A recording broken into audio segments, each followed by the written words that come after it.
تو لایک میذاری با لایک تا ور بداری یعنی خدا وکیل خیلی آدم خیتی ها به نام خدا جان داری جیگر ده بود چیشه داری نگاه کن اگه خسته شدی از روغن ریزی موتوره کف پارکینگ یا کف سالن یا کف حیاتت هی موتور هر جا که مثلا روغن میریزه همه شاکی شده میخوام داداش یک کار کنم که دیگه خودت عوضش کنی نگاه ما قبلا پیچای پوست برق باز کردم با یک دونه تیده شما نیاز داری خب در به برق ورش میداری یک آتیار 12 13 لازم داری برای پیچ لوردنده رو باز کنی خب ما قبلا شلش کردم اینم پیچش اینم بکشی بیرون یک دونه نمره 14 کاسه نمد با شماره نمره 1428 لازم داری نگاه اینه به عشق شما داره این کارو میکنم مشتی لایک مایک بکن دیگه خیته دیگه یعنی خدا وکیل یعنی این نو لازم هم نداره عوض میشه ولی نگاه میخوام فقط آموزش رو بهت بذارم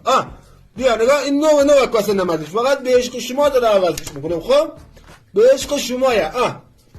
نگاه این از این میکشیش بیرون نوه رو جا میزنی نگاه دیگه روغن ریزی بی روغن ریزی بچه محل دیگه نگاه عشقی دیگه مشتی دیگه برسون دیگه وقت میذارم انرژی میذارم عشقی دیگه حمایت کن دیگه تو لایک میذاری با لایک تا ور بداری یعنی خدا وکیل خیلی آدم خیتی ها بفرست برای اینه حتما نگاه کن صاف و صادقانه گفتم یا علی مدد